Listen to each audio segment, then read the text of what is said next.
सच छुपता नहीं। सर्दियों की रात थी, घना कोहरा चारों तरफ फैला हुआ था। शहर के सबसे पॉश इलाके में एक बंगले से अचानक गोली चलने की आवाज आई। पड़ोसी घबराकर बाहर निकले, मगर कुछ समझ पाते उससे पहले ही पुलिस मौके पर पहुंच गई। बंगले के अंदर जाने पर देखा गया कि फर्श पर एक नामी बिजनेसमैन विक्रम मल्होत्रा से लथपथ पड़ा था। जांच अधिकारी इंस्पेक्टर राघव ने देखा कि विक्रम के हाथ में एक फोन था जिस पर आखिरी डायल नंबर उसकी पत्नी ऋतु मल्होत्रा का था, लेकिन ऋतु बंगले में नहीं थी। पुलिस ने पूरे घर की तलाशी ली, लेकिन कोई हथियार नहीं मिला। पहला संदिग्ध, पत्नी ऋतु मल्होत्रा। पुलिस ने ऋतु को ढूंढ निकाला।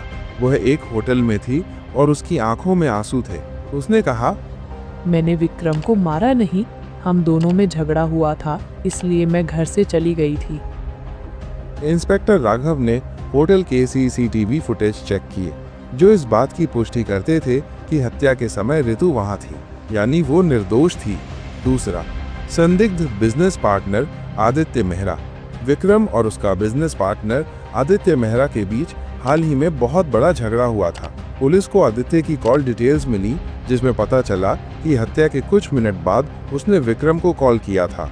जब आदित्य से पूछताछ की गई तो वो घबरा गया और बोला, मुझे नहीं पता था कि विक्रम मारा गया है। मैंने उसे सिर्फ एक डील के बारे में बात करने के लिए कॉल किया था। लेकिन जब इंस्पेक्टर ने फोन लोकेशन ट्रैक की तो पता चला कि कॉल उसी इलाके से किया गया था जहां विक्रम का बंगला था।